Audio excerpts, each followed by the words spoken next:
Hello नमस्कार दोस्तों, कैसे हैं आप सभी। उम्मीद करता हूँ कि आप लोग सभी दोस्तों अच्छे होंगे और होली को बढ़िया से मनाए होंगे।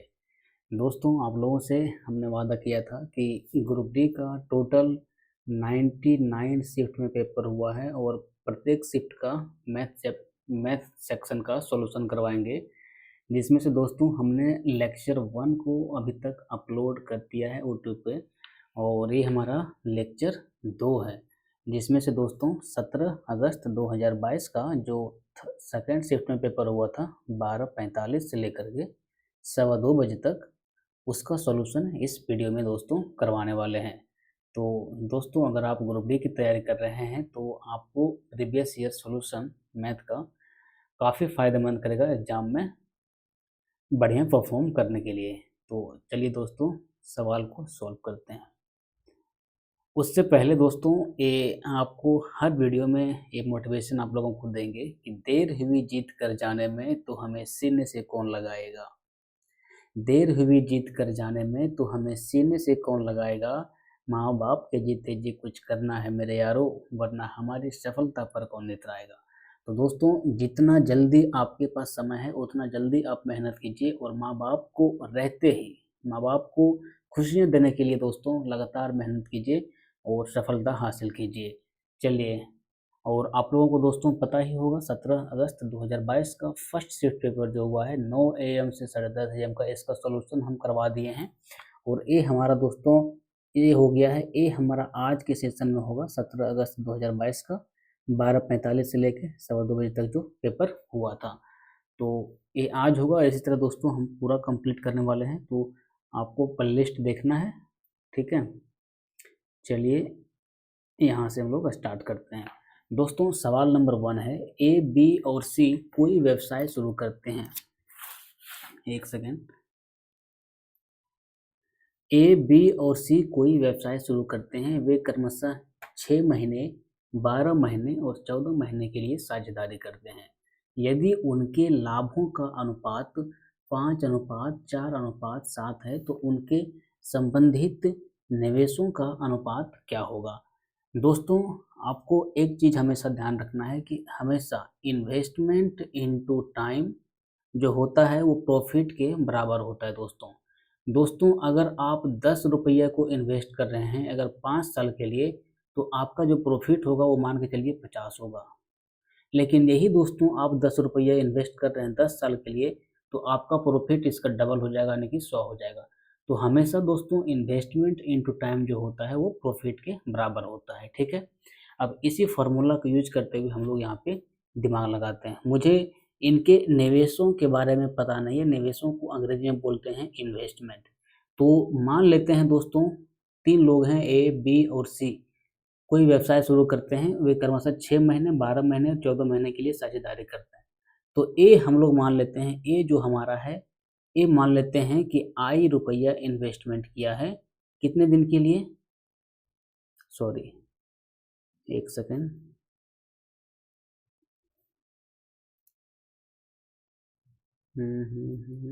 यहाँ से मिटेगा ना।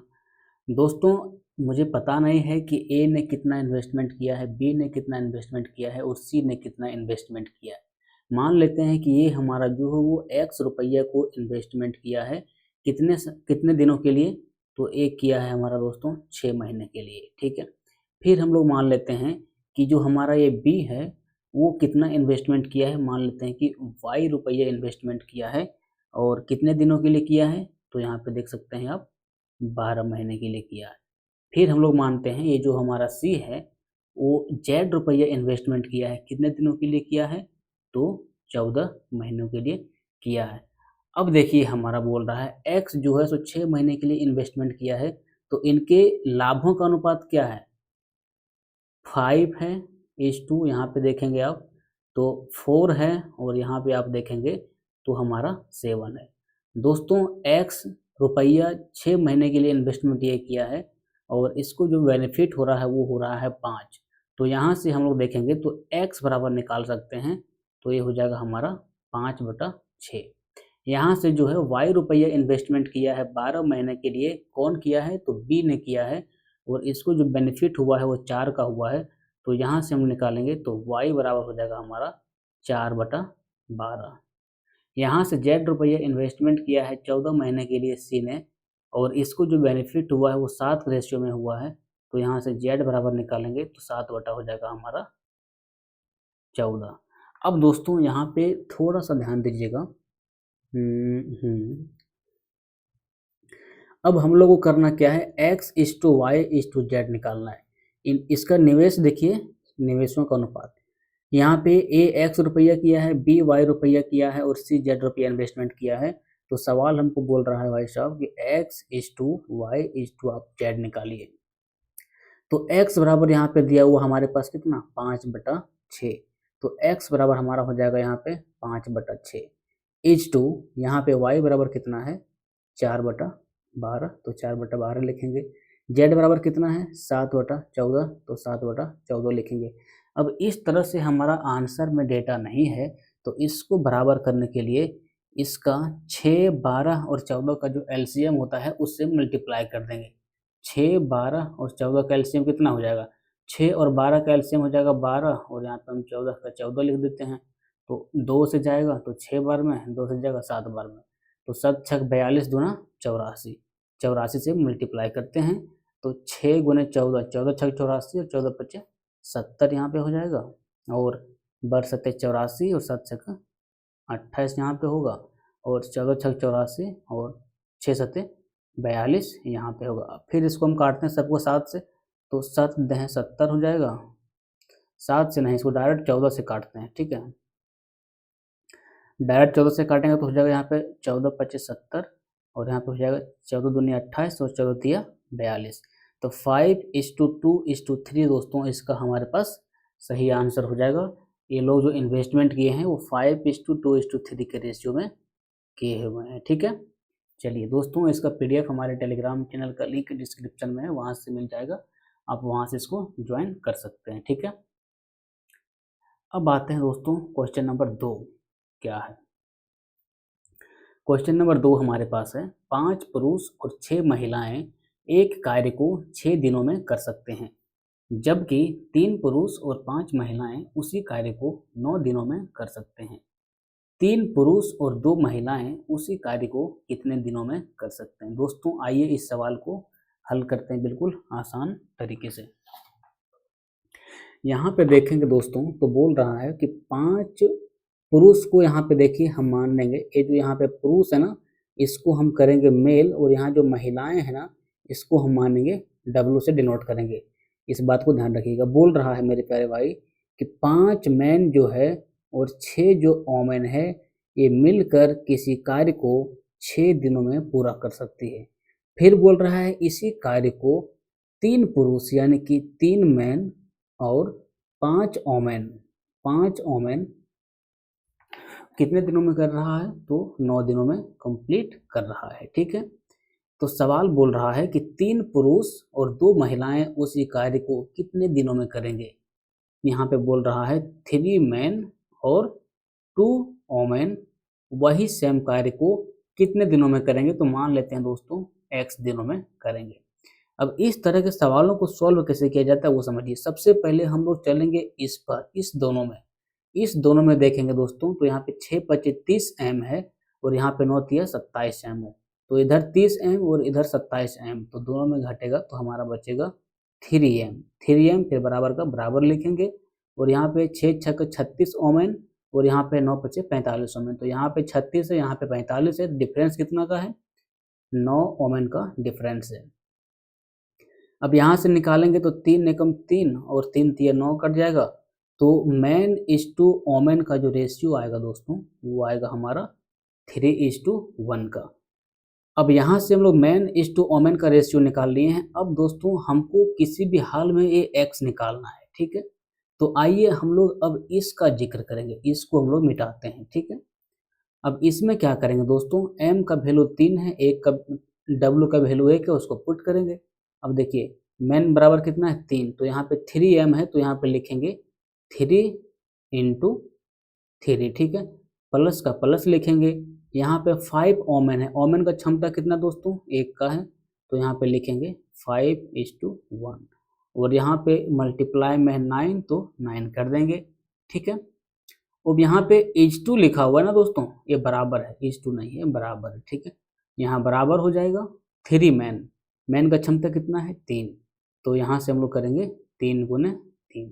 अब यहाँ ओमेन हमारा कितना है 1 है, तो यहाँ पे हम लोग कर देंगे 2 गुने 1, और मल्टीप्लाई हमको निकालना है कितना x, तो x करेंगे। x यहाँ क्या मान के रखेंगे, कितने दिनों में 3 पुरुष और 2 महिलाएं कार्य को कर सकती है, उसको हम लोग x से डिनोट कर रहे हैं, ठीक है। अब यहाँ से आइए देखते हैं, 3 तिया 9 और 5 14, इसको करते हैं हम लोग 14 गुना 9, ठीक है, बराबर 3 तिया 9 और 2 11 x। अब यहाँ से हम लोग x बराबर निकालेंगे मेरे प्यारे भाई, तो हो जाएगा 14 9 26 से 126 बटा 11, भागा लगाएंगे तो बचेगा हमारा 11, 1 कम 11 और 1 6 16, यानी कि 11 बटा 11, और फिर यहाँ बचेगा हमारा 5 बटा 11। तो दोस्तों 3 मैन और 2 वोमेन मिलकर उसी कार्य को कितने दिनों में कंप्लीट करेगा, तो ये करेगा 11 सही 5 बटा 11 दिन में, ठीक है। अगर दोस्तों समझ में ना आए तो आप इसको बैक करके देख सकते हैं,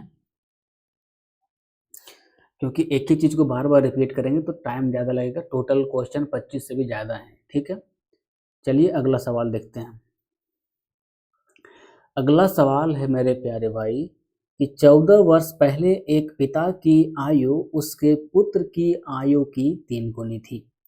वर्तमान में पिता की आयु उसके पुत्र की आयु की 2 गुनी है। पिता और पुत्र की वर्तमान आयु का योग ज्ञात कीजिए। दोस्तों पिता की आयु को हम लोग यहाँ पे मानेंगे x और उसके पुत्र की आयु को हम लोग मानेंगे y, ठीक है। तो बोल रहा है 14 वर्ष पहले, तो x माइनस 14 करेंगे। 14 वर्ष पहले पिता की आयु जो है, इसके पुत्र की आयु क्या हो, पुत्र की आयु माने हैं कितना हम लोग y, तो 14 वर्ष पहले पुत्र की आयु का कितने गुना है, तो यहाँ पे देख सकते हैं 3 गुना है। इसको ऐसे रखते हैं और फिर आगे देखते हैं सवाल क्या बोलता है। सबसे पहले डेटा को हम लोग संग्रह करेंगे। बोल रहा है वर्तमान में पिता की आयु, वर्तमान मतलब अभी प्रेजेंट में पिता की आयु उसके पुत्र की आयु की 2 गुनी है, पुत्र की आयु की 2 गुनी है। तो बोल रहा है पिता और पुत्र की वर्तमान आयु का योग ज्ञात कीजिए। तो बोल रहा है सवाल में दोस्तों कि x प्लस वाई का मान आप ज्ञात कीजिए, फाइंड आउट कीजिए। अब हम लोगों के पास 2 डेटा उपलब्ध है, पहला डेटा हमारा a है और दूसरा डेटा हमारा a है। अब इसी से हमको x प्लस वाई निकालना है। ये लीनियर इक्वेशन है, इसको हम लोग सॉल्व करेंगे। तो यहाँ पे x बराबर 2y बैठाएंगे, तो यहाँ पे देखिए x है तो 2y बैठाएंगे यहाँ पे, तो 2y माइनस 14 बराबर y का y बैठाएंगे, यहाँ पे हो जाएगा हमारा 3y और माइनस में 14 तिया 42, ठीक है। अब यहाँ से आइए y बराबर हमारा हो जाएगा दोस्तों 14 में इधर ये y 2y इधर जाएगा तो हो जाएगा हमारा माइनस में, तो 3y में y घटेगा, 2y घटेगा तो y बचेगा, और ये -14 और ये -42 इधर आके हो जाएगा प्लस में, तो -14 प्लस 42 हो जाएगा हमारा 28। तो y बराबर हमारा 28 निकल गया, तो यहाँ से हमारा x बराबर हो जाएगा 28 गुने 2 बराबर 56। किसका बराबर हो गया, x बराबर। तो बोल रहा है x प्लस वाई का मान ज्ञात कीजिए। तो x बराबर हमारा यहाँ पे हो गया 56 और y बराबर हमारा हो गया यहाँ पे 28। ये दोनों के जोड़ेंगे तो 8 और 6 14, 5 2 7 और 1 8, यानी कि 84 इसका सही होगा आंसर। तो पिता और पुत्र की वर्तमान आयु का योग क्या होगा, 56 प्लस 28 87। दोस्तों आपको समझाने में मुझे इतना समय लग रहा है, लेकिन आप अगर लगातार सवालों को सॉल्व करेंगे तो आप इन सवालों को लगभग 20-30 सेकेंड में बना के सही कर देंगे, ठीक है। अब बढ़ते हैं हम लोग दोस्तों क्वेश्चन नंबर 3 पे, ठीक है, 4 पे। ये क्वेश्चन नंबर हमारा 3 था, ठीक है। 4 नंबर पे आते हैं। बोल रहा है निम्नलिखित में से कौन सी संख्या 4 और 8 से दोनों से विभाज्य है। दोस्तों जहां भी इस तरह का सवाल आएगा 4 और 8 दोनों से विभाज्य, तो सबसे बड़ी संख्या को सबसे पहले टारगेट करेंगे। ये 8 जो है दोस्तों 4 में समाहित है, इस 8 को हम लोग लिख सकते हैं 4 गुने 2, लिख सकते हैं ना। तो यहाँ पे हम लोग को देखना है कि जो संख्या 8 से कटेगा वो संख्या 4 से ऑटोमेटिक कटेगा ही कटेगा, क्योंकि यही 8 में हमारा 4 समाहित है। ठीक है, अब कोई भी संख्या 8 से अगर विभाज्य होती है तो इसका क्या फॉर्मूला होता है, वो संख्या का लास्ट 3 डिजिट जो होता है दोस्तों, वो 8 से अगर कट रहा है तो मानते हैं हम लोग कि वो संख्या, पूरी संख्या 8 से विभाज्य होगी। तो एक एक करके चेक करते हैं दोस्तों। यहाँ पे इसको देखते हैं, अगर ये 8 से विभाज्य है तो ये कटना चाहिए 3 डिजिट लास्ट का। तो यहाँ पे हमारा 8 चक 32 बचा 2 और 2, 8 दूना 16, 6 बचता है शेष। तो ये दोस्तों हमारा नहीं होगा। अगला लास्ट 3 डिजिट देखते हैं दोस्तों, ये कटता है 8 एकम 8, 8 पचे 40। यहाँ पे दोस्तों हमारा 2 शेष बच जाता है, 8 से पूरी तरह विभाज्य नहीं है, तो ये भी संख्या हमारा नहीं होगा। आते हैं दोस्तों अगले ऑप्शन पे, ये वाला।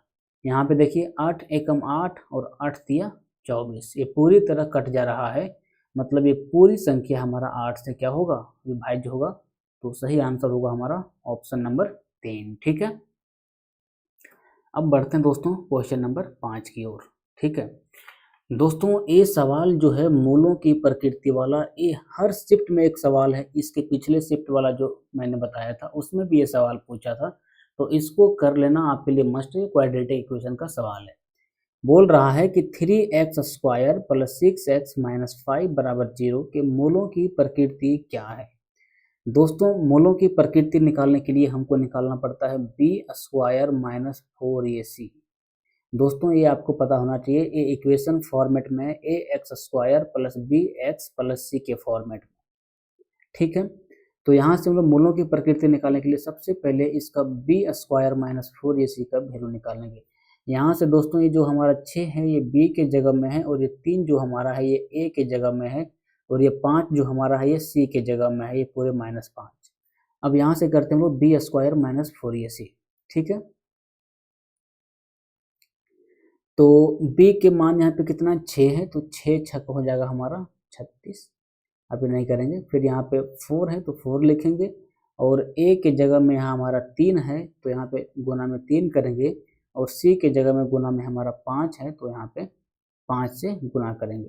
तो यहाँ पे हमारा हो जाएगा 6 छक 36। यहाँ पे माइनस और माइनस प्लस होगा तो प्लस लिखेंगे, और यहाँ पे 5 तिया 15 चक 60 करेंगे, तो बराबर में हमारा हो जाएगा 639 यानी कि 96 पॉजिटिव में। दोस्तों ये हमारा निकल गया b² - 4ac का वैल्यू। ठीक है, एक चीज ध्यान रखिएगा, अगर b² - 4ac बराबर दोस्तों अगर 0 हो गया तो समझिए कि ये जो इसका रूट निकलेगा वो रूट हमारा इक्वल रहेगा, मतलब रूट जो होगा हमारा क्या रहेगा, बराबर। एक सेकेंड, रूट जो हमारा रहेगा, अरे सीधा रहो, रूट जो हमारा रहेगा वो रहेगा, क्यों गड़बड़ आता है भाई, यहाँ पे हम लोग नीचे लिखते हैं इसको वहाँ काट के, b² - 4ac बराबर अगर हमारा दोस्तों 0 रहेगा तो रूट हमारा क्या होता है, रूट हमारा बराबर होता है। लेकिन अगर b² - 4ac बराबर दोस्तों ग्रेटर देन 0 होता है तो हमारा रूट क्या होता है दोस्तों, रूट होता है हमारा असमान रूट होता है, डिफरेंट रूट होता है। ठीक है, इसी तरह से अगर हमारा b² - 4ac लेस देन 0 होता है, मतलब 0 से कम होता है, तो रूट जो हमारा होता है दोस्तों वो होता है इमेजिनरी रूट होता है, यानी कि काल्पनिक रूट होता है। ठीक है, काल्पनिक रूट होता है। तो यहाँ पे हमारा b² - 4ac बराबर 96 आया है। ये हमारा कौन सा तरीके को फॉलो कर रहा है, तो इस तरीके को ये हमारा फॉलो कर रहा है। b² - 4ac ग्रेटर देन 0 है, तो हमारा जो रूट होगा वो क्या होगा, असमान होगा। क्या होगा दोस्तों, असमान होगा। तो इसका सही आंसर होगा ऑप्शन नंबर 3। ठीक है, थोड़ा सा पानी पी लेता हूँ।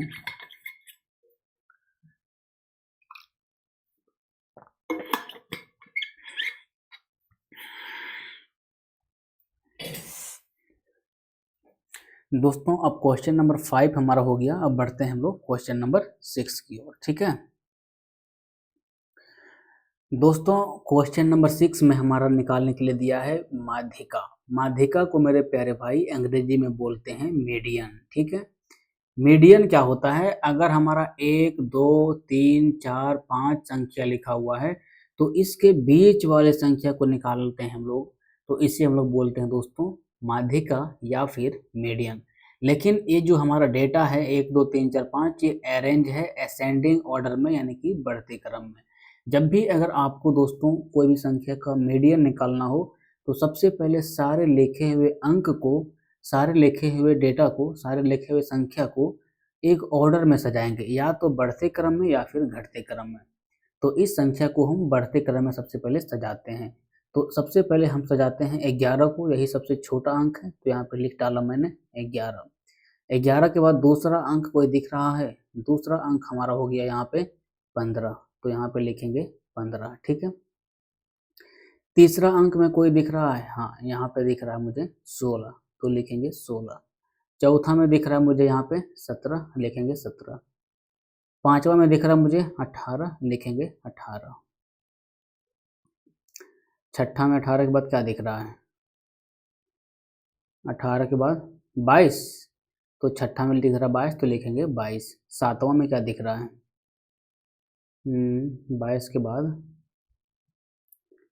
33 दिख रहा है ना, तो 33 लिखेंगे। ठीक है, उसके बाद 51 और 71 75, इसके बाद ये दिख रहा है मुझे 51। मैं इसको डिलीट कर देता हूँ, ये समझाने के लिए बैठाया था। 51 के बाद फिर क्या है मुझे 71, तो लिखेंगे 71, फिर लिखेंगे हम यहाँ पे 75। तो इसको हमने असेंडिंग ऑर्डर में सजा दिया। देखते हैं टोटल संख्या कितनी है, 1 2 3 4 5 6 7 8 9 10। तो टोटल हमारे पास 10 संख्या है, तो 10/2 करेंगे तो बचता है कितना? 5। तो पांचवा अंक जो हमारा है और इसमें एक और जोड़ देंगे तो छठा अंक, पांचवा अंक और छठा अंक का मीडियन निकालेंगे। तो आइए देखते हैं, 1 2 3 4 5, पांचवा अंक हमारा 18 है और छठा अंक मेरा है 22। देखिए इधर से भी चार संख्या है और इधर से भी 4 संख्या, तो बीच वाला संख्या क्या पड़ जा रहा है? 18 और 22। तो इन दोनों का मीडियन निकालने के लिए क्या करेंगे हम लोग? 22 + 18 को जोड़ेंगे और 2 से भागा लगा देंगे, तो हमारा संख्या आ जाएगा 20, जो कि सही आंसर होगा ऑप्शन नंबर 4। ठीक है, अब बढ़ते हैं दोस्तों क्वेश्चन नंबर 7 की ओर। ठीक, क्वेश्चन नंबर 7 देखिए दोस्तों, कोई हार्ड सवाल नहीं है, बिल्कुल थोड़ा सा टाइम टेकिंग है लेकिन आसान ही है। बोल रहा है साधारण ब्याज पर, यानी कि मेरे प्यारे दोस्तों सिंपल इंटरेस्ट पर निवेशित एक निश्चित धनराशि 2 वर्ष में 1250 और 5 वर्ष में 2000 हो जाती है। वार्षिक ब्याज की दर ज्ञात कीजिए कि प्रत्येक वर्ष कितना ब्याज दे रहे थे।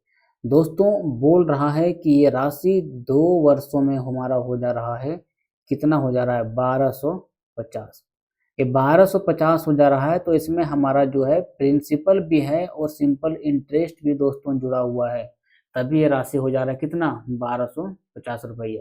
यहाँ पे ब्याज 1250 हो जा रहा है, उसका जिक्र किया ही नहीं है। बोल रहा है कि 2 वर्षों में 1250 और 5 वर्षों में 2000 हो जाती है। क्या हो जाती है? तो हमारा जो प्रिंसिपल है वो और सिंपल इंटरेस्ट यानी कि जो हमारा ब्याज है वो दोनों जोड़ के होता है। ठीक है, तो बोल रहा है कि सॉरी हाँ 2 वर्षों में हो जा रहा है 1250, और यहाँ पे बोल रहा है कि ये हमारा 5 वर्षों में जो हो जा रहा है ये कितना हो जा रहा है? ये हो जा रहा है हमारा 2000। तो बोल रहा है वार्षिक ब्याज की दर ज्ञात कीजिए। तो 2 वर्षों में इतना हो रहा है, 5 वर्षों में इतना हो रहा है। दोस्तों इसमें हम इसको अगर घटा दें तो क्या डेटा बचेगा? 5 वर्ष में 2 वर्ष घटाएंगे दोस्तों तो हमारा बचेगा 3 वर्ष, और इस 2000 में 1250 घटाएंगे दोस्तों तो हमारा बचेगा यहाँ पे 750, सॉरी 750 रुपया। तो दोस्तों ये प्रिंसिपल से प्रिंसिपल कट जाएगा, तो और ये एसआई जो है सिंपल इंटरेस्ट जो है वो यहाँ पे, हाँ अब देखिए यहाँ पे 2 वर्षों में जो हमारा हो जा रहा है, ठीक है यहाँ पे देखते हैं ध्यान से। यहाँ पे बोल रहा है कि 2 वर्षों में जो राशि हमारा हो जा रहा है वो 1250 हो जा रहा है, और 5 वर्षों में जो राशि हो जा रहा है वो 2000 हो जा रहा है। तो 3 वर्षों में दोस्तों अगर इसमें से इसको घटाएंगे तो हमारा बचेगा 3 वर्ष, और इसमें से इसको घटाएंगे तो हमारा बचेगा 750। तो 3 वर्षों में दोस्तों हमारा ब्याज कितना हो जा रहा है, 750 रुपया। तो 3 वर्षों में 750 ब्याज है दोस्तों, तो यहाँ पे 2 वर्षों में कितना ब्याज होगा, 2 वर्षों में दोस्तों ब्याज होगा 750 बटा 3 गुने 2। तो 3 से हो जाएगा 25 दूना 50 यानी कि 500 रुपया। तो 2 वर्षों में हमारा ब्याज है 500 रुपया, और 2 वर्षों में हमारा राशि हो जा रहा है यहाँ पे 1250 रुपया। तो 1250 में अगर हम लोग 500 घटा देंगे तो हमारे पास कितना बचेगा, 750 रुपया बचेगा। तो 750 रुपया हमारे क्या हो जाएगा, ये हमारा 750 रुपया हो जाएगा प्रिंसिपल। प्रिंसिपल का मतलब क्या हो जाएगा, इसको हम लोग बोलते हैं हिंदी में मूलधन। तो बोल रहा है कि वार्षिक ब्याज की दर ज्ञात कीजिए। तो इसको हम लोग निकालेंगे किस तरह से, देखिए ध्यान दीजिए। यहाँ पे हमारा प्रिंसिपल निकल गया है 750 रुपया, ठीक है, और यहाँ पे इसको हम लिखते हैं 750।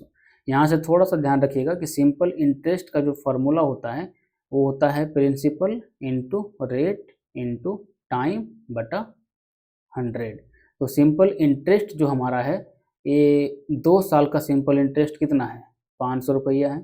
तो यहाँ पे हम लोग करते हैं 500 रुपया, और प्रिंसिपल हमारा कितना है यहाँ पे, तो 750 रुपया है। यहाँ पे हम लोग करते हैं 750 रुपया। रेट मुझे पता नहीं, रेट निकालना ही है तो रेट को ऐसे लिखेंगे, और समय कितना यहाँ पे दिया हुआ है 2 साल, 2 वर्ष का ही। तो हमारे पास सिंपल इंटरेस्ट 500 रुपया है, और यहाँ पे हम लोग करेंगे बटा में 100, ठीक है।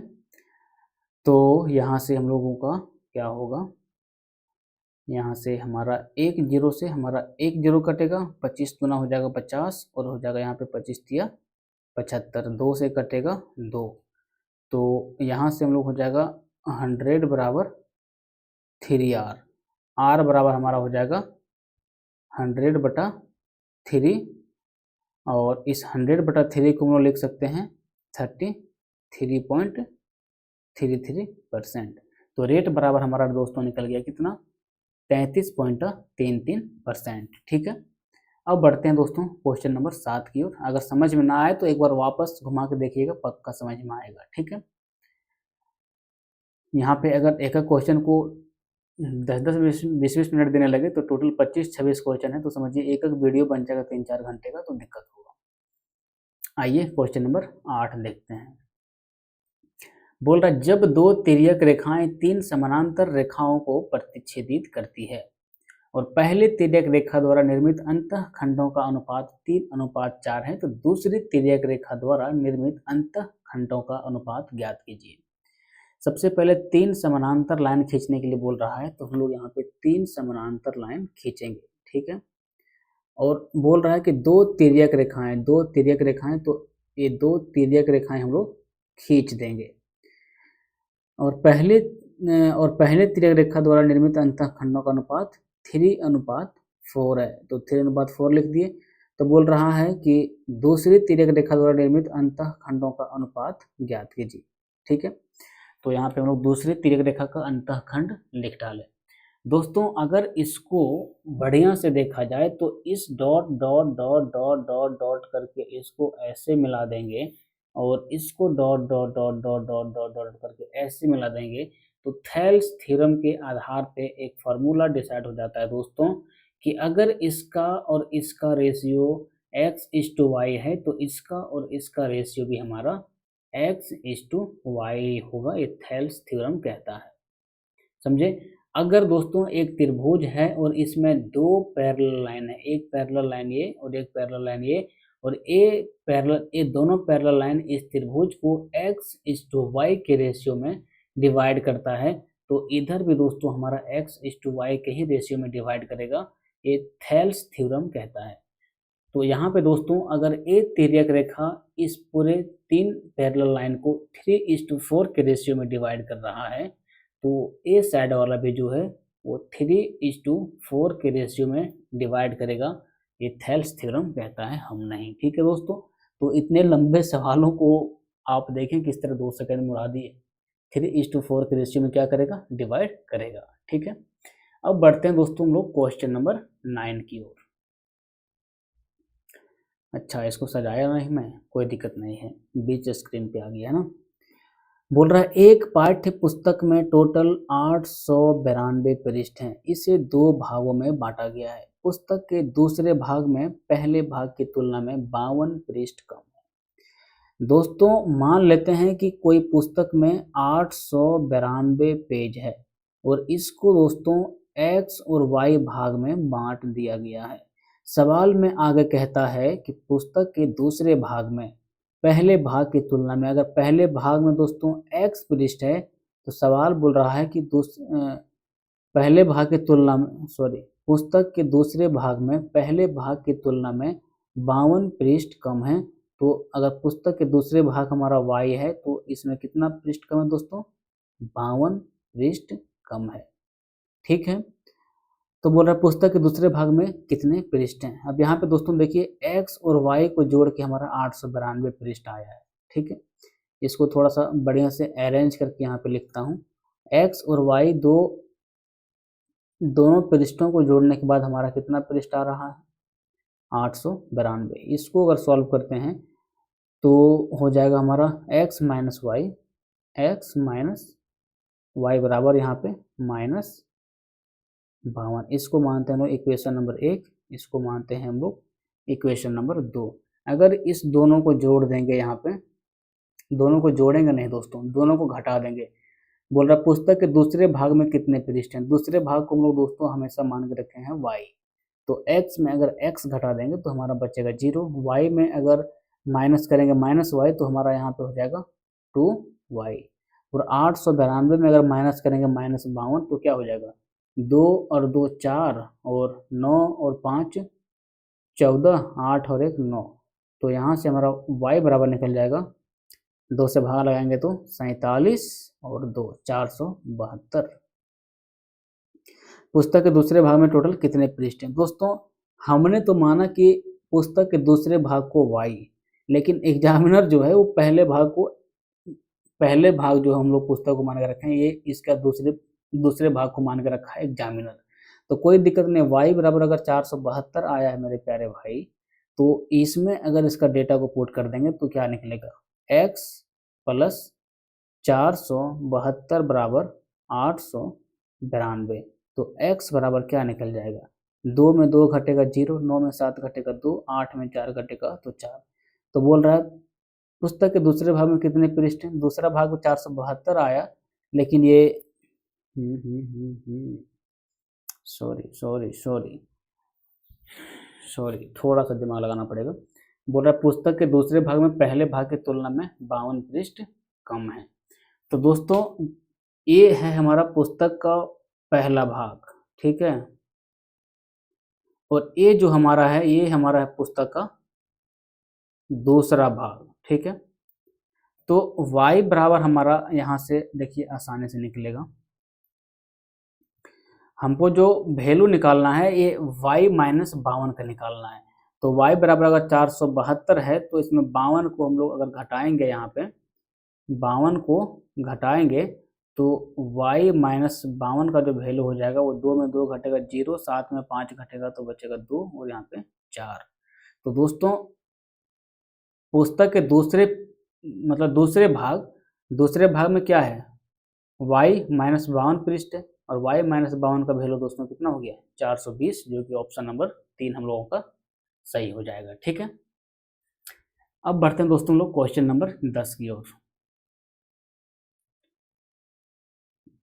क्वेश्चन नंबर 10, इसमें भी एक फार्मूला आपको याद रखना पड़ेगा। दोस्तों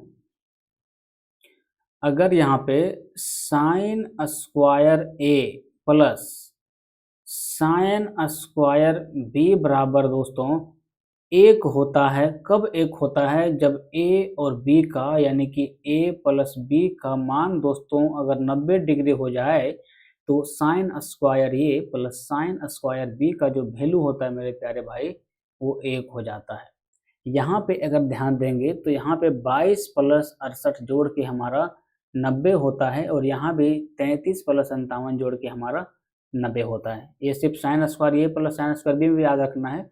और अगर यहाँ पे आगे देखिए कॉस स्क्वायर ए प्लस कॉस स्क्वायर बी बराबर अगर दोस्तों 1 होता है तो यहाँ पे ए प्लस बी का जो वैल्यू होता है जोड़ के वो हमारा 90 डिग्री होता है।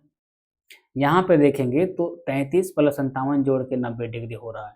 तो साइन स्क्वायर ए प्लस साइन स्क्वायर बी है तो इसका मान सीधा हम लोग पुट करेंगे दोस्तों 1, और यहाँ पे कॉस स्क्वायर ए प्लस कॉस स्क्वायर बी है तो इसका भी मान हम लोग सीधा पुट करेंगे 1।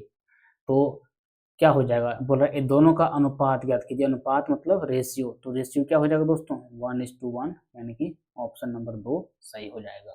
ठीक है, इस फॉर्मूले का याद रखिएगा, अगर साइन स्क्वायर ए प्लस साइन स्क्वायर बी बराबर 1 है तो ए प्लस बी बराबर 90 डिग्री हो जाता है। ठीक है, अब बढ़ते हैं हम लोग क्वेश्चन नंबर 11 की ओर। ठीक, क्वेश्चन नंबर 11 हमारा ग्राफ का सवाल है। ठीक है, बिल्कुल आसान सवाल है, ज़्यादा हार्ड नहीं है। बोला निम्नांकित ग्राफ और तालिका 3 परीक्षाओं परीक्षा 1 परीक्षा 2 परीक्षा 3 में 3 व्यक्तियों ए बी सी द्वारा प्राप्त अंकों को दर्शाते हैं। ग्राफ एवं तालिका का अध्ययन करें और पूछे गए प्रश्नों का उत्तर दें। ठीक है, इसको ये हमारा सवाल बोल रहा है। दोस्तों यहाँ पे देखिए क्या बोल रहा है, ये तो हमको संदर्भ दिया है, आगे देखते हैं। यहाँ पे यदि परीक्षा 1 और परीक्षा 2 दोनों के लिए पूर्णांक 80 हैं, परीक्षा 1 का जो पूर्णांक है इसको हम थोड़ा सा जूम करते हैं, सॉरी सवाल नंबर था 11।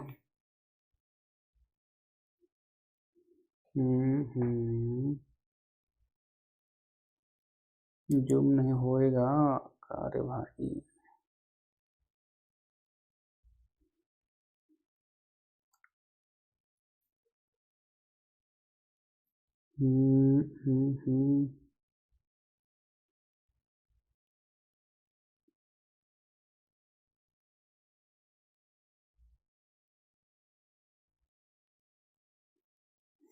दोस्तों ये जूम नहीं हो रहा है, लेकिन आपको हम बता रहे हैं, यहाँ पे ध्यान दीजिएगा। बोल रहा है यदि परीक्षा 1 और परीक्षा 2 दोनों के लिए पूर्ण अंक 80 है, ये हमारा जो है ये 45 लिखा हुआ है, ये हमारा 50 लिखा हुआ है, आपको बताएंगे। बोल रहा है परीक्षा 1 और परीक्षा 2 दोनों के लिए पूर्णांक हमारा कितना है 80 है, और परीक्षा 3 के लिए पूर्णांक कितना हमारा है, तो ये हमारा 100 है। तो बोला सभी तीनों परीक्षाओं के प्रदर्शन को देखते हुए ए ने सी से कितने प्रतिशत अधिक अंक प्राप्त किए।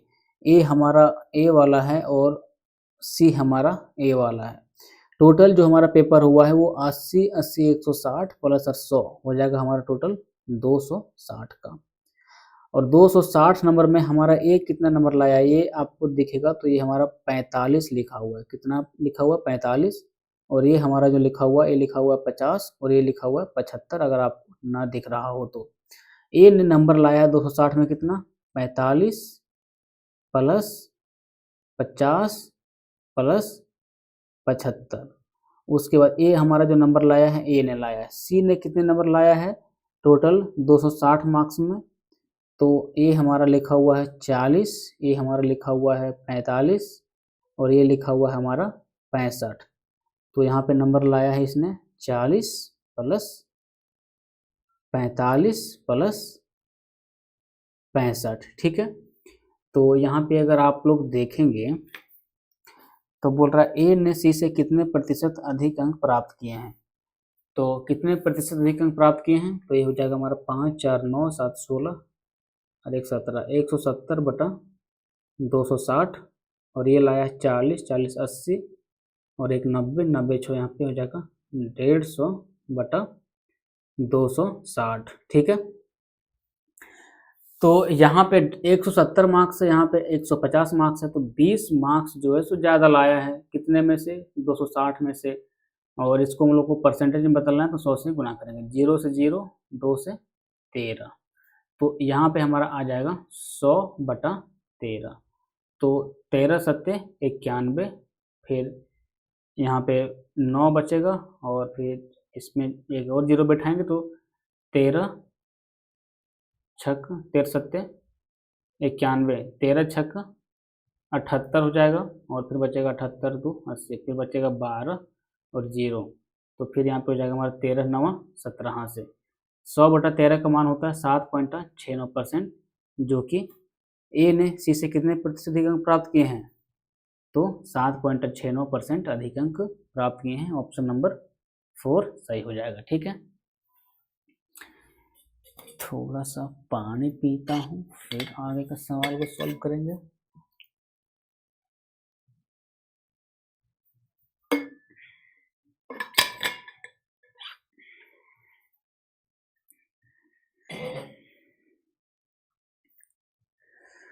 दोस्तों अब आते हैं सवाल नंबर 12 पे। ठीक है, फिर से आयु का सवाल।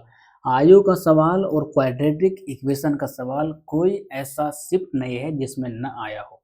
ये हर शिफ्ट में ऐसे सवाल आए हैं। तो 2025 में ग्रुप डी का एग्जाम देने वाले थोड़े सावधान और सतर्क रहें ऐसे सवालों से। बोल रहा है ए की आयु बी की आयु से 2 गुनी है।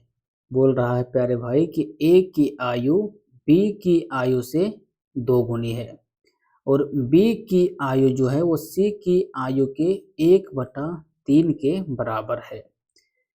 और बोल रहा है ए की आयु प्लस बी की आयु प्लस सी की आयु का योग जो है वो 42 वर्ष है। यहाँ पे आप देख सकते हैं।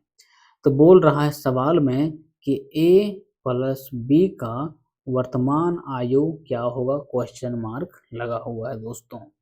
ठीक है, यहाँ से अगर आप गौर से अगर यहाँ से आप देखोगे तो इस दोनों में हम लोग चलते हैं, इसको थोड़ा सा सॉल्व करते हैं। a बराबर b इंटू 2 है, तो यहाँ से हमारा दोस्तों a/b बराबर क्या हो जाएगा, 2:1। यहाँ से अगर c को हम लोग इधर ले आएंगे तो यहाँ पे हमारा b/c बराबर क्या हो जाएगा, 1:3 हो जाएगा। होगा कि नहीं होगा। अब यहाँ से हम लोग a/b/c निकालेंगे, a/b/c, तो सबसे पहले ये 2 गुना 1 होगा तो 2, फिर 1 गुना 1 हो जाएगा तो यहाँ पे हमारा 1, फिर हमारा 3 गुना 1 होगा तो हमारा 3। दोस्तों अगर आप इससे भी ज़्यादा बेसिक चाहते हैं, अगर ज़्यादा लोग बताएंगे कि हमको इससे भी ज़्यादा बेसिक में बताओ, तो कमेंट बॉक्स करके दिखाइए, बताइएगा। आप लोगों को 5-5 घंटा की वीडियो रिकॉर्ड करके देंगे, अगर इतना भी समझ में ना आ रहा हो तो। ठीक है, तो a/b/c हमारा निकल गया 2:1:3। इसको हम ऐसे भी ले सकते हैं 2x 1x और 3x। यहाँ पे अगर गौर करेंगे तो a + b + c बराबर कितना है, 42 है ना, 42 यहाँ पे। तो a में हमारा है यहाँ पे 2x, b में हमारा है x और c में हमारा है यहाँ पे 3x बराबर कितना दिया हुआ है, 42। तो 3 2 5 और 1 6x बराबर हमारा कितना हो गया, 42। x बराबर कितना हो जाएगा यहाँ पे, 7। तो बोल रहा है a + b का वैल्यू ज्ञात कीजिए। तो a + b कितना है दोस्तों, 2x + x यानी कि 3x, और x का वैल्यू कितना है दोस्तों, 7 है। तो यहाँ पे हमारा हो जाएगा 3 × 7 बराबर 21 आंसर। ठीक है, तो ऑप्शन नंबर 4 हमारा क्या होगा, सही होगा। ठीक है, अब आते हैं दोस्तों क्वेश्चन नंबर 13 की ओर। ठीक है, 12 क्वेश्चन कर लिए, आगे बढ़ो भाई साहब। बोल रहे निम्नांकित chart P Q R S और टी नामक 5 सेल्स पर्सनों द्वारा बेची गई बीमा पॉलिसियों की संख्या को दर्शाता है। चार्ट का अध्ययन करें और पूछे गए प्रश्न का उत्तर दें। ठीक है, तो चार्ट का अध्ययन करो भाई साहब और सवाल का आंसर दो फटाफट से।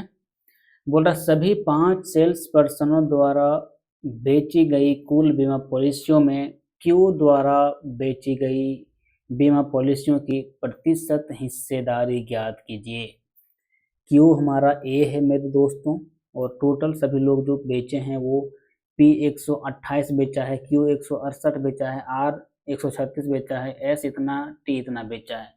तो सबसे पहले सभी लोगों ने कितना बेचा है, तो 128 + 165 इसको जोड़ते हैं तो यहाँ पे 0 + 1 1 और 6 7 5 12 और 8 20, बाकी यहाँ 2, तो 2 और 2 4 और 1 5 और 3 8 और 6 14 और 2 16। बाकी हाथ एक, तो एक और एक दो और एक तीन और एक चार, एक पाँच और एक 6। तो ये सभी को जब हमने दोस्तों जोड़ दिया तो कितना आया, 660 आया। तो बोला किसका निकालना है, क्यू द्वारा बेची गई बीमा पॉलिसियों निकालना है क्यू। तो क्यू ने कितना बेचा है दोस्तों, 165 बेचा है, तो 165 को ऊपर में लिख देंगे। प्रतिशत निकालने बोल रहा है प्यारे भाई, तो 100 से गुना कर देंगे। अब यहाँ पे ध्यान देंगे दोस्तों, तो इसको काटिए, डेटा को काटिए आप, 0 से कटेगा हमारा 0। अगर इसको काटना चाहें मेरे प्यारे भाई तो 11 से कटेगा, 11 एकम 11 और 5 और 5 11 पचे 55। इसको काटना चाहें दोस्तों तो 11 छक 66, ठीक है। और इसको फिर काटेंगे तो 3 दूना 6 और 3 पचे 15, तो 5 दें 50/2 बराबर 25% हमारा हो जाएगा दोस्तों आंसर, ठीक है। अब बढ़ते हैं दोस्तों क्वेश्चन नंबर 14। बोल रहा है एक वस्तु को 1920 में बेचने पर जेम्स द्वारा अर्जित प्रतिशत लाभ उस वस्तु को 1500 में बेचने पर हुई प्रतिशत हानि के बराबर है। यदि वह 10% लाभ अर्जित करना चाहता है तो उसे उस वस्तु को किस विक्रय मूल्य में बेचना पड़ेगा। क्वेश्चन नंबर हमारा है 14। दोस्तों थोड़ा सा ध्यान रखिएगा सवाल में एक चीज का, अगर बोलेगा अर्जित प्रतिशत लाभ और प्रतिशत हानि, ये दोनों पर फोकस कीजिएगा। प्रतिशत लाभ और प्रतिशत हानि अगर बराबर हो तो सवाल को सॉल्व करने का तरीका ध्यान रखिएगा। 1920 में अगर वस्तु को बेचता है तो जितना इसको बेनिफिट होता है उतना ही दोस्तों 1500 रुपया में बेचने पर इसको हानि होता है। तो इसका अगर हम लोग कॉस्ट प्राइस निकालना चाहेंगे दोस्तों तो इन दोनों को जोड़ के अगर 2 से भागा लगा देंगे तो इसका कॉस्ट प्राइस निकलेगा बीच वाला। तो 1920 और 1500, 19 5 24 और 10 3420, 3420/2 करेंगे तो 1710 हमारा क्या हो जाएगा कॉस्ट प्राइस। ये तरीका आपको याद रखना है, लंबा भी इसको करेंगे तो फिर आप ही का टाइम वेस्ट हो जाएगा। इसको आप शॉर्ट में याद रखिएगा कि अगर कोई वस्तु को फलाने रेट पर बेचने पर कुछ लाभ हो रहा है और उस वस्तु को फलाने रेट पर बेचने पर कुछ हानि हो रहा है, तो अगर हमको क्रय मूल्य निकालना है वस्तु का तो इन दोनों को जोड़ेंगे और 2 से भागा लगाएंगे तो क्रय मूल्य निकल जाएगा। बोल रहा है यदि वह 10% लाभ अर्जित करना चाहता है तो उसे वस्तु को किस विक्रय मूल्य पर बेचना पड़ेगा। 10% का मतलब होता है 1/10, तो 10 के वस्तु पर 1 का लाभ करेगा तो कितना में बेचेगा 11/10 में। तो इस 1710 को अगर हम लोग 11/10 में बेच देंगे तो 10% लाभ हो जाएगा, 10% लाभ अर्जित करने के लिए, ठीक है। तो 0 से कटेगा 0, 11 एकम 11, 11 7 77 और 1 78, 11 एकम 11 और 7 18। तो दोस्तों 10% का लाभ अर्जित करने के लिए वस्तु को कितना में सेल करेगा, कितना में बेचेगा, तो 1881 रुपया में। ऑप्शन नंबर 3 इसका सही हो जाएगा, ठीक है। अब दोस्तों बढ़ते हैं क्वेश्चन नंबर 15 की ओर, ठीक है। ये हमारा बार वाला सवाल है, रैकरिंग वाला। ये भी सवाल हर शिफ्ट में एक ना एक पूछ ही दिया है दोस्तों एग्जामिनर, तो इसको पूरा डिटेल में भी तो नहीं बताएंगे बट इतना बता देंगे कि आपको समझ में आ जाएगा। दोस्तों यहाँ पे देखिए लास्ट के 2 डिजिट पे बार लगा हुआ है और इस डिजिट पे लास्ट के मतलब पॉइंट के बाद जो HR है इस पर क्या नहीं लगा हुआ है, तो बार नहीं लगा हुआ। तो ऐसे सवालों को अगर मुझे P/Q में व्यक्त करना है तो कैसे लिखेंगे मेरे प्यारे भाई। तो इस पूरे 424 को 424 लिखेंगे और फिर यहाँ पे माइनस करेंगे और जितने के ऊपर बार नहीं है उसको घटाएंगे। तो 4 के ऊपर में बार नहीं है तो 4 क्या करेंगे दोस्तों माइनस करेंगे। उसके बाद जितने डिजिट पे बार लिखा हो, बार का साइन लगा हुआ है उतना दोस्तों हमको 99 उतारना है। तो यहाँ पे 2 डिजिट पे दोस्तों बार लगा हुआ है तो 2 तो यहाँ पे हम लोग 9 उतारेंगे और जितने पर बार नहीं है उतना 0 उतारेंगे। तो 4 जो से एक ही संख्या जिस पर बार नहीं है तो यहाँ पे एक जीरो हम लोग उतार देंगे, ठीक है। तो 424 में 4 घटाएंगे तो हमारा बचेगा दोस्तों 420, और उसके बाद यहाँ पे क्या बचेगा 990। तो जीरो से जीरो कटेगा और यहाँ पे 3 से काटेंगे तो हम लोग हो जाएगा 14 या 42, और 3 से काटेंगे यहाँ पे तो 33, ठीक है। तो 14/22 हमारा क्या होगा दोस्तों, इसका आंसर हो जाएगा, जो कि ऑप्शन नंबर 14/22 में 14/33, ठीक है। ऑप्शन नंबर 3 इसका सही आंसर होगा। दोस्तों अब बढ़ते हैं क्वेश्चन नंबर 16। ये सवाल दोस्तों बिल्कुल आसान है। क्वेश्चन नंबर 16 ना, क्वेश्चन नंबर 16 बोल रहा है दोस्तों,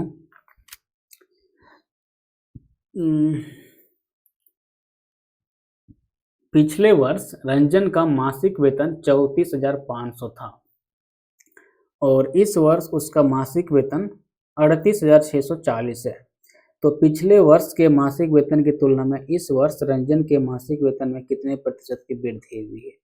तो दोस्तों पिछले साल जो इसका मासिक वेतन था वो था 34,500, और इस वर्ष जो इसका मासिक वेतन है वो 38,640।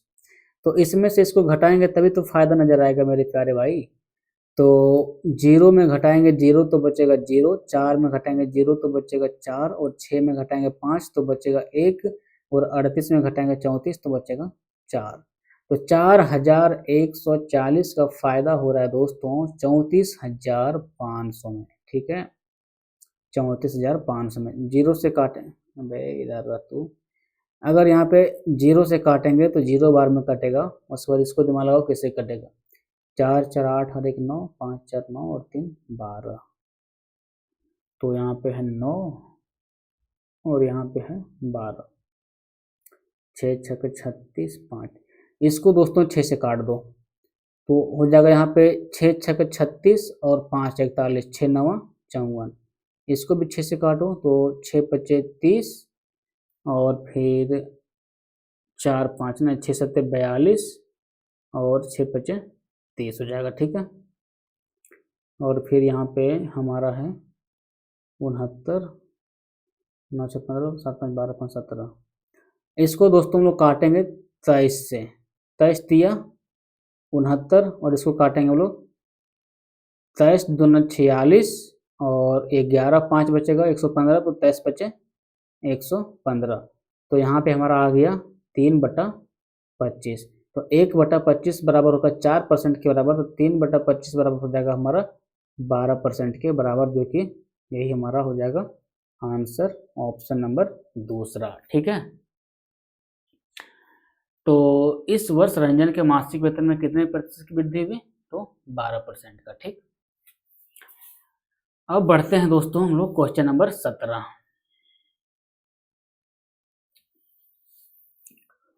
बोल रहा है कि 36 संख्याओं का माध्य, माध्य का मतलब होता है मीन, मीन, ठीक है, 42 पाया गया। बाद में यह पता चला कि एक संख्या 47 को चूकवश 41 पढ़ा गया, मतलब ये बेचारा 47 था, अगर गलती से अंधा आदमी 41 पढ़ दिया, मतलब ये 6 घटा के पढ़ दिया, तो 6 इसको घटाना नहीं चाहिए था, जब सुधार इसमें करेगा तो 6 जोड़ेगा।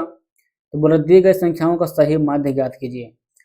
36 संख्याओं का, यहाँ पे 36 संख्याओं का जो हमारा माध्य दिया हुआ है वो हमारा दिया हुआ है 42, लेकिन यही 36 को संख्या में एक संख्या हमारा 47 था जिसको कि 41 गलती से पढ़ दिया, मतलब 6 घटा दिया, और 6 जैसे ही इसमें कम कर दिया तो इसमें कितना का डिफर पड़ जाएगा, 6/36 का डिफरेंस पड़ जाएगा।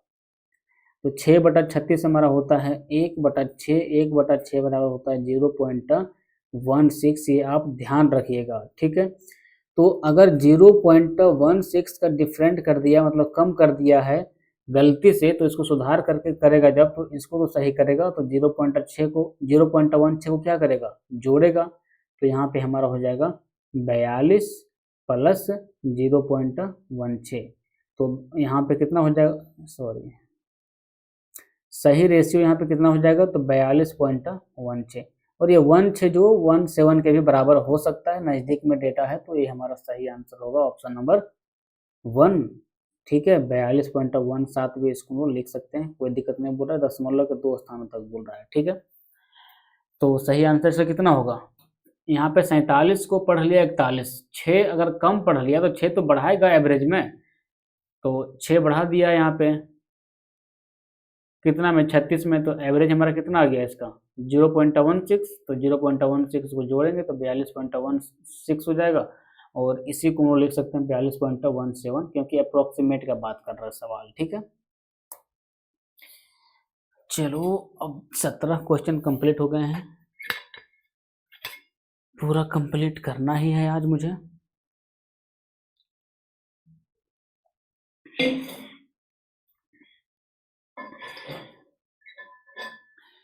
अब दोस्तों बढ़ते हैं हम लोग क्वेश्चन नंबर 18 की ओर। क्वेश्चन नंबर 18 क्या बोल रहा है, 7 मीटर तेजिया और 20 मीटर ऊंचाई वाली एक बेलनाकार टंकी में भरे पानी की मात्रा ज्ञात कीजिए यदि ज्ञात है कि टंकी पूर्ण रूप से भरी है। दोस्तों ये हमारा जो है एक बेलनाकार टंकी है, ठीक है, और बोल रहा है कि इसमें पानी की मात्रा ज्ञात कीजिए। जिसमें जब भी पानी की मात्रा का ज्ञात करेगा, मतलब ये बोल रहा है सवाल आपको कि आप इसका आयतन निकालिए, मतलब कि यहाँ पे वॉल्यूम निकालिए, और बेलनाकार टंकी का वॉल्यूम बराबर होता है formula pi R square into H. तो पाई का मान यहाँ पे हमारा 22/7 हो जाएगा, और आर का वैल्यू हमारे पास त्रिज्या कितना है यहाँ पे 7 मीटर है, तो आर स्क्वायर 7 गुना 7 हो जाएगा, और हाइट मेरे पास कितना है 20 मीटर है, तो हाइट हमारा यहाँ पे 20 मीटर हो जाएगा। तो 7 से कटेगा 7, तो कितना होगा यहाँ पे 22 सत्ते 154 गुने 20, तो 154 को 2 से गुना करेंगे तो हमारे पास कितना बचेगा डेटा 308 हो जाएगा। तो 308 लिखेंगे, एक जीरो है तो एक जीरो बैठा देंगे, तो इतना दोस्तों मीटर क्यूब हमारा वॉल्यूम आ जाएगा इस बेलनाकार टंकी का, कितना 3080 मीटर क्यूब। ऑप्शन नंबर 4 दोस्तों सही हो जाएगा। ठीक है, अब बढ़ते हैं मेरे प्यारे भाई क्वेश्चन नंबर 19 की ओर। ये बिल्कुल सिंपल सवाल है, बोल रहा 3 का स्क्वायर का क्यूब कीजिए, तो 3 का स्क्वायर हो जाएगा 9, और 9 का क्यूब प्लस 2 का क्यूब हो जाएगा 8, और इसका स्क्वायर, तो 9 का क्यूब हो जाएगा हमारा 729, प्लस 8 का स्क्वायर हो जाएगा हमारा 64, तो 9 और 4 13, और 6 2 8 और 1 9, और यहाँ पे 7, तो 793 इसका सही आंसर हो जाएगा। अरे भाई 3 का स्क्वायर हो जाएगा 9, और 9 का क्यूब, फिर 2 का क्यूब हो जाएगा 8, और 8 का स्क्वायर, तो 729 प्लस 64 793 सही आंसर होगा। क्वेश्चन नंबर 20 बढ़ते हैं दोस्तों। अच्छा ये सवाल हो गया है नीचे, ये जूम होने में दिक्कत क्यों हो रहा है यार। अच्छा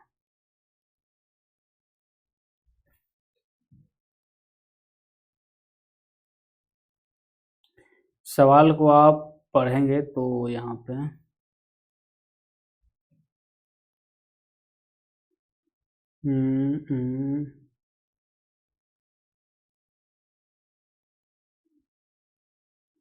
सवाल नंबर 20 है ना ये, चलिए।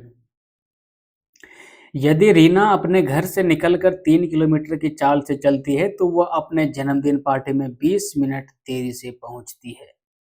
यदि वह अपने चाल को बढ़ाकर 4 किलोमीटर प्रति घंटा करती है तो वह 30 मिनट पहले पहुंच जाती है। मतलब जब रीना जी का स्पीड धीरे रहता है तो ये जन्मदिन की पार्टी थोड़ा लेट पहुंचती है। फिर कहती है यार लेट पहुंचने से फ़ायदा नहीं, प्रोग्राम ख़त्म हो जाता है। तो फिर ये अपने चाल को बढ़ाकर 4 किलोमीटर प्रति घंटा करती है, और ये बेचारी 30 मिनट पहले पहुंच जाती है। तो बोलता है कि रीना के घर से जन्मदिन पार्टी वाले स्थान के बीच की दूरी ज्ञात कीजिए। ये है हमारी मिस्टर रीना, और ये है इसका घर, और ये यहाँ से अपने दोस्त के यहाँ जा रही है बर्थडे पार्टी मनाने। जब यहाँ पे इसका स्पीड 3 किलोमीटर प्रति घंटा होता है तो ये यहाँ से यहाँ तक जाने में 20 मिनट का लेट कर देती है। लेकिन जब ये अपनी स्पीड को 4 किलोमीटर प्रति घंटा करती है तो यहाँ पे ये बेचारी 30 मिनट अर्ली मतलब कि जल्दी पहुंच जाती है। तो बोल रहा है जन्मदिन पार्टी वाले स्थान के बीच की दूरी है। तो इस दौरान देखेंगे तो यहाँ से अगर इसका जन्मदिन की पार्टी यहाँ तक कोई दूरी है तो ये दूरी हमारा बदल नहीं रहा। पहला बार जब इसका स्पीड 3 किलोमीटर प्रति घंटा था तब भी ये यहाँ से यहाँ जा रही है, और जब ये स्पीड अपने बढ़ा के 4 किलोमीटर प्रति घंटा कर रही है तब भी ये यहाँ से यहाँ ही जा रही है। मतलब इसका जो दूरी है वो कांस्टेंट है। तो इस तरह के सवाल बनाने के लिए क्या करेंगे, जब दूरी हमारा, जब डिस्टेंस हमारा कांस्टेंट हो, CONSTA कांस्टेंट हो, तो यहाँ पे S1 और S2 जो होता है वो सीधा रिवर्स होता है T1 और T2 के। ठीक है, तो यहाँ पे अगर आप देखेंगे तो S1 S2 का रेशियो कितना है, S1 हमारा है 3 और S2 हमारा है 4, और यहाँ पे T1 हम इसको हटाते हैं बस। तो T1 और T2 इससे क्या हो जाएगा, उल्टा हो जाएगा। तो ये हमारा 4 यहाँ पे हो जाएगा और ये हमारा 3 यहाँ पे हो जाएगा। तो बोल रहा है, क्या बोल रहा है, ये हमारा है रेशियो, इसका चाल का रेशियो है। पहले 40 का 3 किलोमीटर प्रति घंटा था, फिर हो गया 4 किलोमीटर प्रति घंटा। तो इसी का उल्टा हमारा टाइम का रेशियो हो जाएगा। पहले था 4 किलोमीटर प्रति घंटा 4 मिनट का, अब सॉरी पहले था 4 मिनट का, अब हो गया 3 मिनट का, हो गया है ना। तो बोल रहा है उसके घर और यहाँ पे, तो यहाँ पे समय में अगर देखेंगे तो जब ये 4 मिनट यहाँ पे है और यहाँ पे 3 मिनट है, ये दोनों के डिफरेंस का बीच का अंतर हमारा 1 है। लेकिन एक्चुअल एग्जाम में देखा जाए, एक्चुअल में अगर सवाल में देखा जाए तो पहले ये 20 मिनट की देरी से जा रही है और बाद में 30 मिनट पहले जा रही है। तो 20 मिनट देरी और 30 मिनट पहले, जब भी यहाँ पे देरी हो और देरी हो, ये दो चीज हो तो ये दोनों घट जाता है। लेकिन एक जगह पे यहाँ पे आपका लिखा हो देरी और एक जगह पे लिखा हो आपका जल्दी, तो ये दोनों में जो है समय जुड़ जाता है। बस आप इतना याद रखिएगा। तो 20 मिनट की देरी यहाँ पे है और यहाँ पे 30 मिनट पहले है, तो ये दोनों का जो हमारा समय है वो जुड़ जाएगा। तो एक बराबर हमारा हो जाएगा 30 और 20 50 मिनट। ठीक है, तो बोल रहा है कि जन्मदिन पार्टी वाले स्थान के बीच की दूरी ज्ञात कीजिए। तो दूरी बराबर फॉर्मूला क्या होता है, दूरी बराबर होता है चाल गुने समय। तो चाल यहाँ पे 3 है मान कर रखें और समय इसको हम डिनोट किए हैं 4 से, तो हो जाएगा हमारा 3 गुने 4 यानी कि 12। लेकिन ये 12 यूनिट में है, क्या है ये यूनिट में है इसको, लेकिन इस यूनिट में अगर 12 हमारा है तो यहाँ पे यूनिट में कितना है, 1 यूनिट का मान 50 मिनट। तो 50 से यहाँ पे गुना कर देंगे और भागा लगा देंगे 60 में, तब ये घंटा में बदल जाएगा हमारा। मिनट को हम लोग यहाँ पे घंटा में बदलेंगे क्योंकि सभी यूनिट यहाँ पे देखिए SI यूनिट में है। ठीक है, तो 0 से 0 6 दूना 12, तो 10 किलोमीटर जो है दोस्तों ये यहाँ से लेके यहाँ तक की दूरी है। ठीक है, अब बढ़ते हैं दोस्तों क्वेश्चन नंबर 21। यदि एक गोले का आयतन 36 पाई सेंटीमीटर क्यूब है तो गोले का व्यास ज्ञात कीजिए। गोले का आयतन का फॉर्मूला होता है यहाँ पे 4/3 पाई आर क्यूब, और ये हमारा दिया हुआ है 36 पाई सेंटीमीटर क्यूब। देखिए पाई से यहाँ पे पाई कटेगा, 4 से कटेगा यहाँ पे 4 9 36, तो आर क्यूब बराबर है हमारा यहाँ पे 927 सेंटीमीटर क्यूब। तो यहाँ से आर बराबर हमारा हो जाएगा 3 सेंटीमीटर।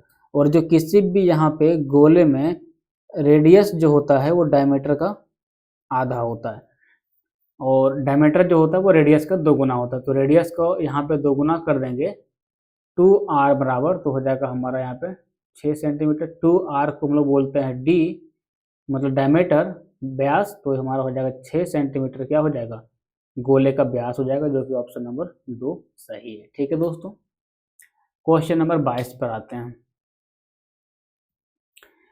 मूल का सवाल अभी आपको हम दिखाते हैं, यहाँ भी आया था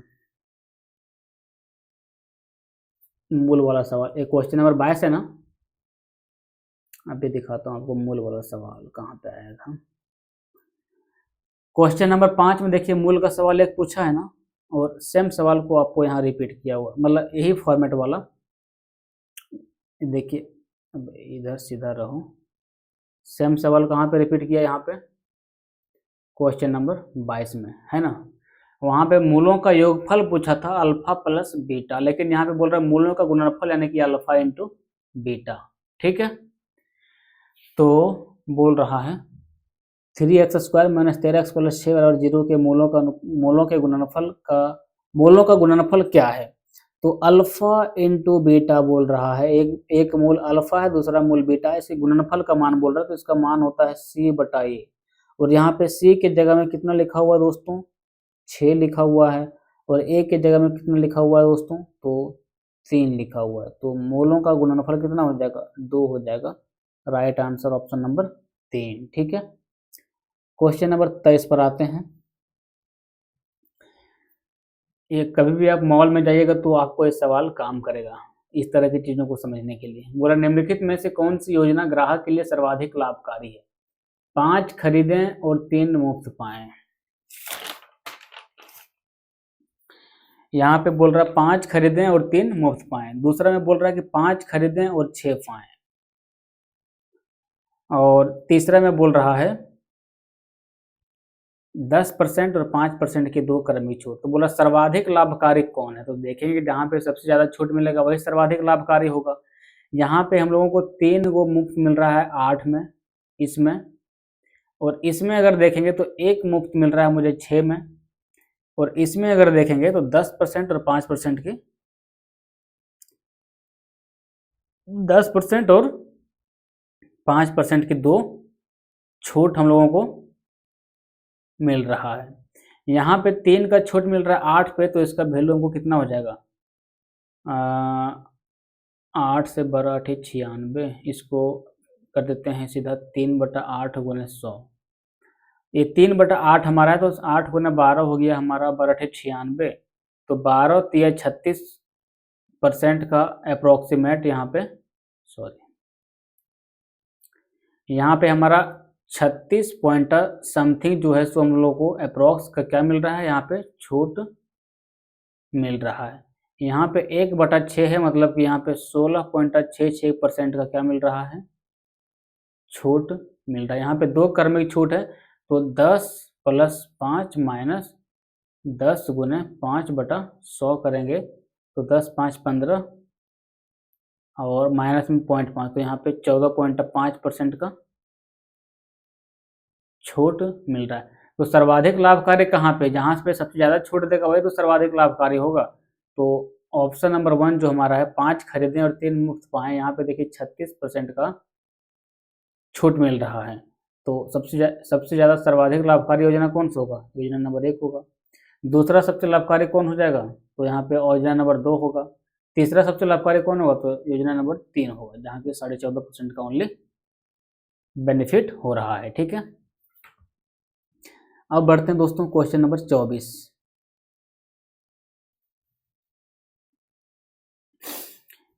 इस सवाल को देखिए बनाएंगे आपको, ये आप कॉम्पिटिटिव एग्जाम दे रहे हैं, यहाँ पे जैसे भी हो ऑप्शन से अगर आपका सवाल सॉल्व हो रहा है तो ऑप्शन से सॉल्व कीजिए, अगर ऐसे ही बन रहा है तो ऐसे ही सॉल्व कीजिए। मतलब दंड भेद साम दाम दंड भेद सब कुछ का प्रयोग करना पड़ेगा आपको यहाँ पे सवाल को सॉल्व करने के लिए। ठीक है, तो यहाँ पे सवाल को जरा देखिएगा, पानी में पीता हूँ, प्यास बहुत लगती है।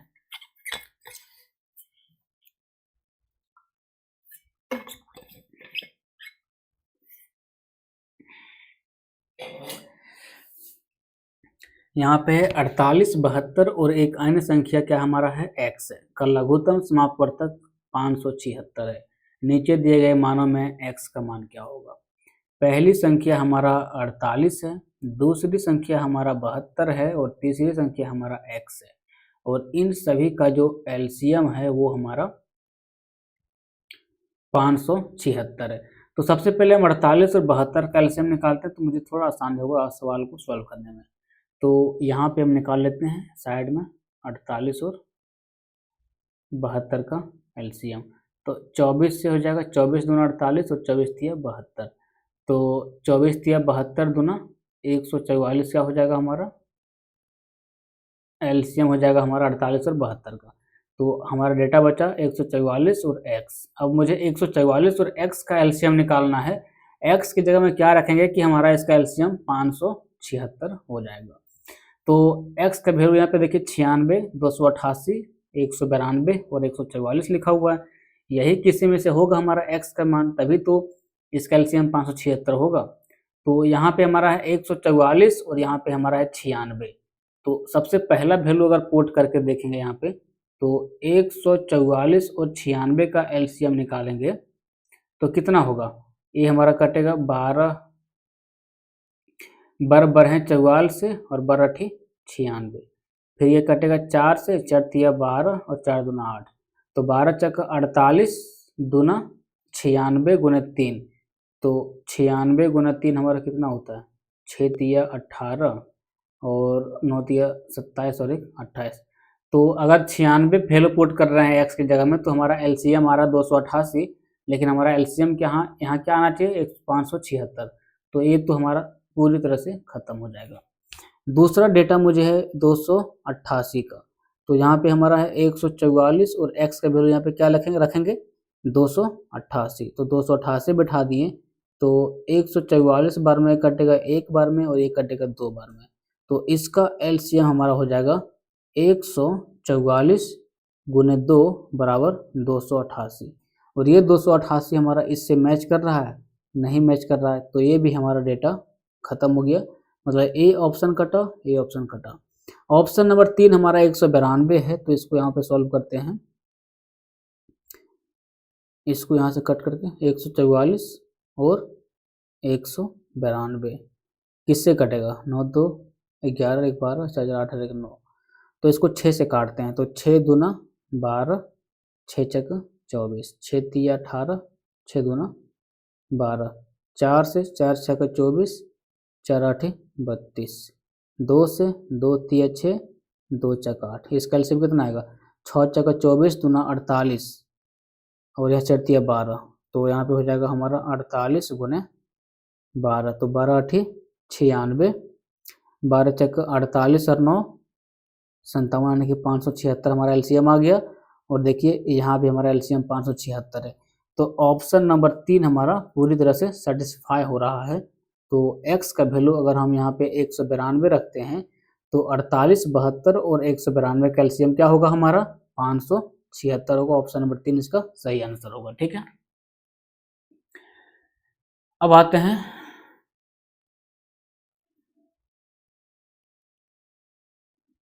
या आगे पीछे क्यों हुआ यारो, क्वेश्चन नंबर 25 की ओर। ये सवाल हो गया था ना। अब आते हैं क्वेश्चन नंबर 25। ये आपको इस तरह से कंफ्यूजिंग कर रहा है दशमलव का सवाल ना, इसमें कुछ नहीं करना है आपको। 61 24.8 625.5 0.0043 का मान निम्न में से किसके बराबर होगा। यहाँ पे देखिए दशमलव के बाद एक डिजिट, यहाँ पे दशमलव के बाद एक डिजिट, यहाँ पे दशमलव के बाद 4 डिजिट। तो एक डिजिट यहाँ, एक डिजिट यहाँ, 2 और यहाँ पे 4 डिजिट, मतलब टोटल यहाँ पे कितना डिजिट है दशमलव के बाद 6 डिजिट है। ठीक है, तो यहाँ जो हमारा आंसर में जो होगा ना दोस्तों, यहाँ पे दशमलव के बाद 6 डिजिट हम लोग का जोड़ के होना चाहिए। तो ऑप्शन नंबर 1 में देखेंगे तो 4 और 6 और 3 9 डिजिट यहाँ पे हो रहा है, तो ये हमारा खत्म हो जाएगा, नहीं होगा। 6 डिजिट हमारा जोड़ के आना चाहिए। यहाँ पे देखिए 4 2 6 और 2 8, ये भी हमारा नहीं होगा। यहाँ पे देखिए 3 और 3 6, तो यहाँ पे देखिए हमारा दशमलव के बाद टोटल कितने डिजिट हैं, 6 डिजिट हैं। और यहाँ भी हमारा देखिए दशमलव के बाद कितने डिजिट हैं, 1 1 2 और 4 6। तो हमारा सही आंसर होगा ऑप्शन नंबर 3। ठीक है, और ये हमारा लास्ट सवाल होगा दोस्तों। ठीक है, ये क्वेश्चन नंबर 25 था हमारा, और टोटल 26 सवाल पूछे गए थे 17 अगस्त 2017 8 22 के पेपर में टोटल 26 क्वेश्चन पूछे गए थे सेकेंड शिफ्ट में। ठीक है, और ये हमारा लास्ट क्वेश्चन है। बोला 3a minus 4b minus 2c का होल स्क्वायर का विस्तारीय रूप क्या होगा। दोस्तों इसको सॉल्व करने के लिए आप इस चीज को याद रखिएगा, a plus b plus c का होल स्क्वायर क्या होता है। तो इसका होल स्क्वायर होता है a square plus b square plus c square plus 2ab plus 2bc plus 2c ये होता है। ठीक है, तो यहाँ पे इसको सॉल्व करते हैं हम लोग। देखिए फॉर्मूला पे 3a minus 4b minus 2c का whole square, 3a minus 4b minus 2c का होल स्क्वायर करेंगे तो यहाँ पे हो जाएगा हमारा 3a का स्क्वायर मतलब 9a स्क्वायर प्लस यहाँ पे 16b स्क्वायर प्लस यहाँ पे हमारा हो जाएगा 4c स्क्वायर, फिर यहाँ पे plus 2ab, 3a into 4b into 2 मतलब 3 दूना 6 चक 24ab माइनस में हमारा हो जाएगा यहाँ पे 24ab प्लस फिर 4 दूना 8, ये माइनस माइनस प्लस हो जाएगा, 4 दूना 8 दूना 16bc प्लस हो जाएगा हमारा 16bc, फिर प्लस हो जाएगा हमारा 3 दूना 6 दूना 12ac माइनस में 12ac। ठीक है, तो यहाँ पे लिखते हैं 9a square plus 16b square plus 4c square minus 24ab plus 16bc, यहाँ प्लस माइनस माइनस और यहाँ पे हो जाएगा 12ac। कौन सा ऑप्शन में है भाई साहब, minus 24ab plus 16bc minus 12ac ना, ये ऑप्शन नंबर 1 में ही है, तो सही आंसर हमारा हो जाएगा ऑप्शन नंबर 1। ये हमारा नहीं होगा, ये भी नहीं होगा, ये भी नहीं होगा।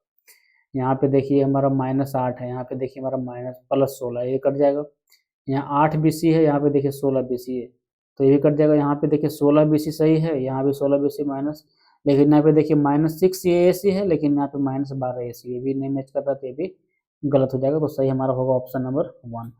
तो दोस्तों इस तरह से टोटल 26 क्वेश्चन हमने कंप्लीट कर लिया है। और अगर मैं आपके लिए इतना मेहनत कर सकता हूं तो आपको दोस्तों नौकरी पाना है और आपको मेहनत करना ही पड़ेगा। चलिए अब मिलते हैं अगले वीडियो में। अगर वीडियो पसंद आया हो तो इसे आप लाइक ज़रूर कीजिएगा और अपने दोस्तों के साथ शेयर कीजिएगा जो ग्रुप डी की तैयारी कर रहे हैं और मैथ में जिन्हें थोड़ा दिक्कत होता है, समझ में नहीं आता उतना ज़्यादा। चलिए जय हिंद जय भारत, मिलते हैं नेक्स्ट वीडियो में। ठीक है।